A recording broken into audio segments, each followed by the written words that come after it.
ഞാനൊരു കാര്യം പറയാം. ഓക്കെ, വയലന്റ് മൂവി ആണോ എന്ന് വെച്ച് കഴിഞ്ഞാൽ സെക്കൻഡ് ഹാഫ് നോക്കിക്കഴിഞ്ഞാൽ ദിസ് ഈസ് ബ്രൂട്ടലി വയലന്റ് അല്ലേ? ബ്ലഡ് ബാത്ത് അല്ല. അത് നിങ്ങൾ വിചാരിക്കും ഇത് വയലൻസിന്റെ പടമാണെന്നല്ലേ പറഞ്ഞേ, അല്ലാതെ വാക്കൊന്നും മാറിപ്പോയില്ലല്ലോ അല്ലേ? അല്ല, പുള്ളിക്ക് ഈ പടം ഏതാണെന്നറിയാതെ ഇനി കോമഡി പടം അങ്ങനെ കാണാൻ പോയി കയറിയിട്ട് വയലൻസ് കണ്ടിട്ടുണ്ടാവുന്ന ഒരു ബുദ്ധിമുട്ടുണ്ട്. പിന്നെ പാസം, സെന്റിമെന്റ്സ്, പാസം, അങ്ങനത്തെ സാധനങ്ങൾ തന്നെയാണ് ഈ സിനിമയുടെ ഒരു സ്റ്റോറി ലൈൻ എന്ന് പറയുന്നത്. ഞാൻ വെരി പ്രെഡിക്റ്റബിൾ. ഇന്ന് നമ്മൾ ഒരു ഫണ്ണി വീഡിയോ ആണ് എടുക്കാൻ പോകുന്നത്, ടോട്ടലി ഫണ്ണി. അങ്ങനെ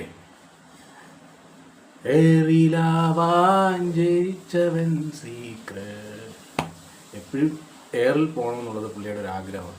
പുള്ളിക്ക് താഴെ നിൽക്കുന്ന ഒട്ടും ഇഷ്ടമാണ്. ഇടയ്ക്കിടയ്ക്ക് ഇങ്ങനെ എയറിലോട്ട് പോയി വന്നു. അങ്ങനെയാണ് സീക്രട്ട് ഇപ്പോൾ വീണ്ടും ഉണ്ണിമുകുന്ദനെ ചൊറിഞ്ഞ് വീണ്ടും എയറിലോട്ട് പോയിരിക്കുകയാണ്, പറത്തി വിട്ടിരിക്കുകയാണ്. ഇപ്പോഴും അവിടെ തന്നെ നിൽക്കുവാണ് പുള്ളി. നമുക്ക് പുള്ളിയുടെ വീഡിയോ ഒന്ന് കാണാം. എന്തൊക്കെയാണ് പുള്ളി ഇതിനെപ്പറ്റി പറയുന്നത്, എന്താണ് സീക്രട്ട് ഏജൻറ്റ് മാർക്കോടുള്ള ദേഷ്യം അല്ലെങ്കിൽ ഉണ്ണിമുകുന്ദനോടുള്ള ദേഷ്യം എന്താണെന്നുള്ളത് നമുക്ക് നോക്കാം.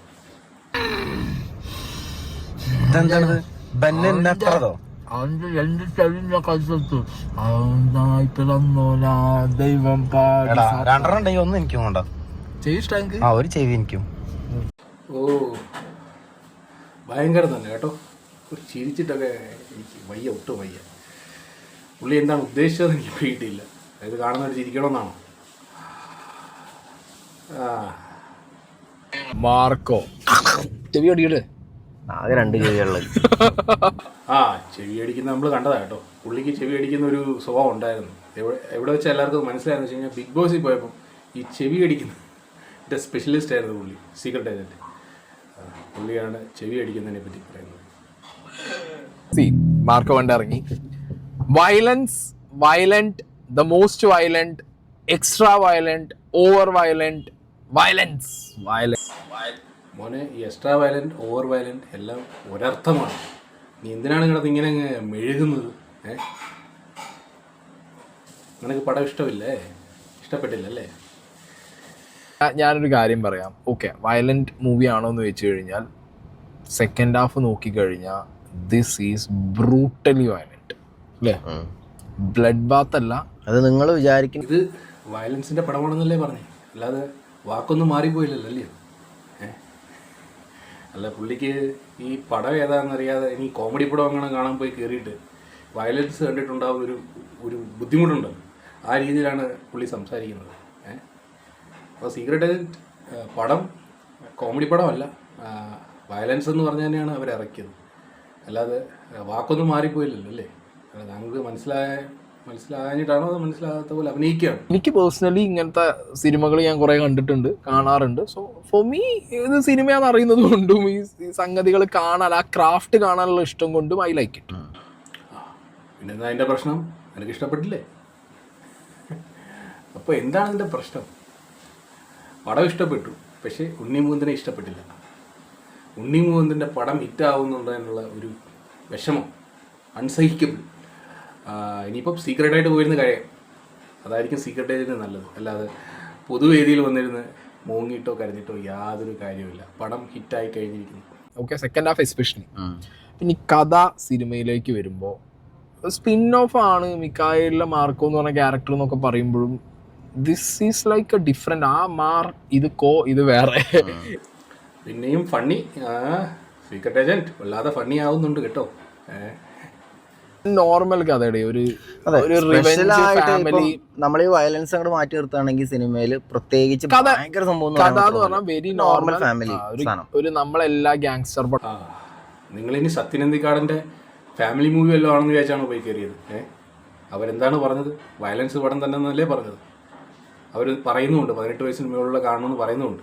പിന്നെ വീണ്ടും വീണ്ടും വീണ്ടും വീണ്ടും ഇത് തന്നെ ഇരുന്ന് പറയുന്നത് എന്തിനാണ്? എല്ലാം മനസ്സിലാകുന്നുണ്ട് കേട്ടോ. ദേഷ്യമൊന്നും ഇല്ലല്ലേ? പിന്നെ പാസം, സെന്റിമെന്റ്സ്, പാസം, അങ്ങനത്തെ സാധനങ്ങൾ തന്നെയാണ് ഈ സിനിമയുടെ ഒരു സ്റ്റോറി ലൈൻ എന്ന് പറയുന്നത്. ഞാൻ വെരി പ്രെഡിക്റ്റബിൾ. അസിസ്റ്റന്റ് ഡയറക്ടറായിട്ട് ഹനീഫ ദേനി എടുക്കണമായിരുന്നു. പുള്ളി ഐഡിയ ഒക്കെ പറഞ്ഞതിന് ഇത്രയും പാസം പാടില്ല, ഇത്രയും വയലൻസ് പാടില്ല എന്നൊക്കെ പറഞ്ഞിട്ട് എന്തോന്നടി ക്രാഫ്റ്റ് കാണാൻ എനിക്ക് ഇഷ്ടമാണ്, തേങ്ങയാണെന്നൊക്കെ പറഞ്ഞിട്ട് എനിക്ക് അങ്ങോട്ട് അക്സെപ്റ്റ് ചെയ്യാനും പറ്റുന്നില്ല എന്ന് പറയാം. എന്താണ് നിങ്ങളുടെ പ്രശ്നം? അല്ല, എനിക്ക് അറിയാൻ മേലാഞ്ഞിട്ട് ചോദിക്കും, എന്താണ് നിങ്ങളുടെ പ്രശ്നം? വയലൻസ് ആണോ നിങ്ങളുടെ പ്രശ്നം?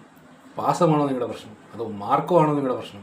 അതോ ഉണ്ണിമുകുന്ദനാണോ നിങ്ങളുടെ പ്രശ്നം? എന്താണ് നിങ്ങളുടെ യഥാർത്ഥ പ്രശ്നം? കഥയിലോട്ട് വരുമ്പോൾ അങ്ങനത്തെ ഒരു എന്താ പറയുക ഫ്രഷ് എലമെന്റ്സ് ഒന്നും കഥയ്ക്കകത്തില്ല.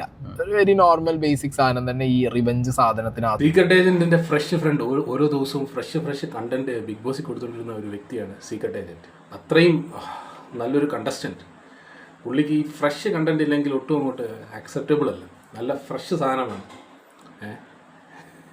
നിങ്ങൾ ഇഷ്ടപ്പെട്ടു എന്ന് പറയുന്ന പടങ്ങളൊക്കെ നമ്മൾ കണ്ടതാണ്. അത് എത്രത്തോളം ഫ്രഷ് ആണെന്നുള്ളത് നമുക്കറിയാം. ഇപ്പോൾ മാർക്കോ വന്നപ്പോൾ നിങ്ങൾക്ക് ഇച്ചിരി ഫ്രഷ്നെസ് കുറവായിരുന്നു അല്ലേ? ഓവർ ഡോസ് ഓഫ് വയലൻസ് കാണിച്ചത് fine, that's okay. Over dose ഇപ്പം നിൻ്റെ പ്രശ്നം വയലൻസ് കാണിച്ച ഓക്കെ എന്ന് പറയുന്നു, വയലൻസ് കാണിച്ച കൂടിപ്പോയി എന്ന് പറയുന്നു, എനിക്ക് വയലൻസ് പടം ഇഷ്ടമാണെന്ന് പറയുന്നു. അപ്പോൾ എന്താണ് ഇവിടെ യഥാർത്ഥ പ്രശ്നം? എന്തോ വയലൻസ് ആണോ ഇഷ്ടപ്പെടാഞ്ഞത്, അതോ എന്താ ഇഷ്ടപ്പെടാഞ്ഞത്? പറയുമ്പോൾ ക്ലാരിറ്റിയോടെ പറയണം. സീക്രട്ട് ഏജന്റ് ഇങ്ങനെ അവിടെയും ഇവിടെയും തൊടാതെ തൊട്ടില്ല എന്നുള്ള രീതിയിലുള്ള ഈ സംസാരം, എവിടോട്ടാണ് നിങ്ങൾ പോകുന്നത്, എങ്ങോട്ടാണ് ഡയറക്റ്റ് ചെയ്യുന്നത് എന്നുള്ളത് കൃത്യമായിട്ട് പറഞ്ഞാൽ കാണുന്നവർക്ക് കുറച്ചുകൂടെ മനസ്സിലാവും. നിങ്ങളിപ്പം പടം നന്നായോ അല്ലെങ്കിൽ നന്നായില്ലയോ എന്താണ് പറയുന്നതെന്ന് ആർക്കും മനസ്സിലാവുന്നില്ല. എൻ്റെ മാത്രം കുഴപ്പമാണോ, എല്ലാവർക്കും ഇത് തന്നെയാണ് ഫീൽ ചെയ്തതെന്ന് അറിയത്തില്ല. അകത്ത് കുറച്ച് ദേഷ്യം ഉണ്ട് താനും. എന്നാൽ ഉണ്ണിമുകുന്ദൻ ഇനി സൂപ്പർ സ്റ്റാർ അങ്ങനെ ആയിപ്പോയാലോ, എന്താണ് അങ്ങനെയൊക്കെ പല വിഷമങ്ങളാണ് സീക്രട്ട് ഏജന്റിന്റെ മനസ്സിലൂടെ ഓടിപ്പോകുന്നത്. പിന്നെ ഒരു കാര്യം, നിങ്ങളെ കൊണ്ട് കഴിഞ്ഞ വർഷം നല്ലത് പറയിപ്പിച്ചവരെ കൊണ്ട് തന്നെ തിരുത്തി പറയിക്കാൻ നിങ്ങൾക്ക് ഒരു വർഷം കൊണ്ട് സാധിച്ചെങ്കിൽ നിങ്ങൾ മഹാനാണ്, നിങ്ങൾ വലിയൊരു മനുഷ്യനാണ്. What A greatness. ഒരാളെ ഒരു നായകൻ അടിക്കാൻ പോകുമ്പോൾ അടി കിട്ടിയ ഉടനെ, ഇപ്പോൾ ഇരുമ്പോണ്ട് അടി കിട്ടിയാലും കൈ കൊണ്ട് അടി കിട്ടിയാലും ടൊമാറ്റോ പാക്കറ്റ് പൊട്ടണോ അതിൽ ചൊരപ്പൊക്കെ തന്നെ എഴുതണം. ടൊമാറ്റോ പാക്കറ്റ് പൊട്ടുന്ന പോലെ പിന്നെ വേറെ എന്ത് പൊട്ടുന്ന പോലെയാണ് ചോര വീഴുന്നത്. അങ്ങനെ അടിയെ ചോര വീഴുന്നത്, അടിക്കുമ്പോൾ പെട്ടെന്ന് ബ്ലഡ് വരും. അതൊക്കെ ഒരു കുറ്റം അല്ലേ? വല്ലാത്ത കുറ്റം കണ്ടുപിടിക്കലായിപ്പോയി സീക്രട്ട് ഏജന്റ്.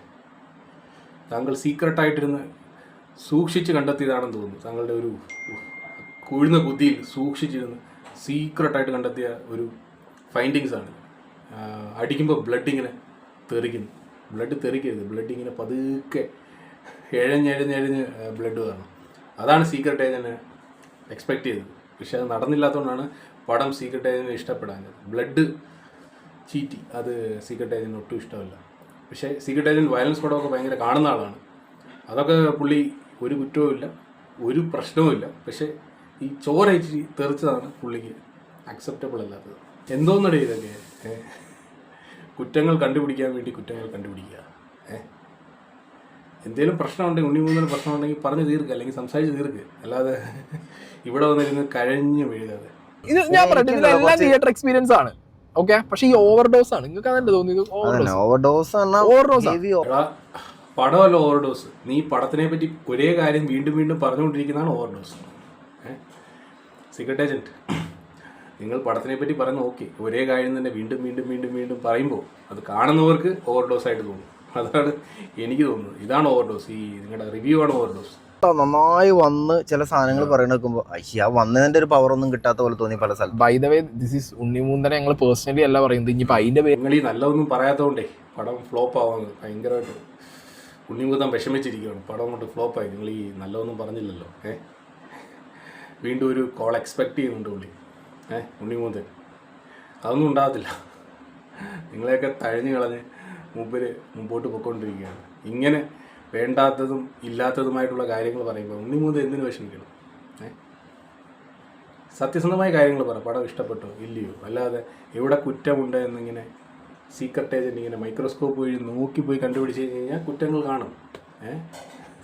എന്നിട്ട് അവിടെ ഇവിടെയും തൊടാത്ത കുറേ കാര്യങ്ങൾ പറയുന്നു. ഇങ്ങനെയുള്ള കാര്യങ്ങൾ പറഞ്ഞാൽ പൊങ്കാല ഇട്ടില്ലേയുള്ള ആവശ്യം. അപ്പം സീക്രട്ട് ഏജന്റ് എയറിലാണല്ലോ. അപ്പം എയറിൽ നിന്ന് വലിച്ച് താഴെയിടാൻ ഉണ്ണിമുകുന്ദൻ്റെ കോൾ പ്രതീക്ഷിക്കുന്നുണ്ടെങ്കിൽ അതൊന്നും നടക്കില്ല ഈ പ്രാവശ്യം. അതിനെ ഓവറാക്കാൻ ശ്രമിച്ച് കുളിപ്പിച്ച് കുട്ടീനെ ഇല്ലാതാക്കി ചില പോർഷൻസിൽ എടുത്ത് കാണുന്നുണ്ട്. ഇത് തന്നെയാണ് ഞങ്ങൾ ബിഗ് ബോസ് കണ്ടപ്പം തോന്നിയത്. വളരെ എക്സ്പെക്റ്റേഷനോടെ കാത്തിരുന്നിട്ട് കുളിപ്പിച്ച് കുട്ടിയില്ലാതാക്കിയ ഒരു അവസ്ഥയാണ് സീക്രട്ട് ഏജൻറ്റിൻ്റെ പെർഫോമൻസ് കണ്ടത്. അതിൻ്റെ അത്രയൊന്നുമില്ല. ഈ പടം വേറെ ലെവലാണ്. അതുപോലെ നിങ്ങൾക്ക് അക്സെപ്റ്റബിൾ അല്ലെങ്കിൽ നോ വേർഡ്സ്. അപ്പം എല്ലാവർക്കും എന്താണ് സീക്രട്ട് ഏജൻറ്റിൻ്റെ റിവ്യൂവിനെ പറ്റി തോന്നുന്നത്, പടം എങ്ങനെയുണ്ടായിരുന്നു എന്നുള്ളതൊക്കെ താഴെ കമൻറ്റ് ചെയ്യുക. അപ്പോൾ വീണ്ടും ഒരു വീഡിയോ കാണുന്നത് വരെ ഗുഡ് ബൈ.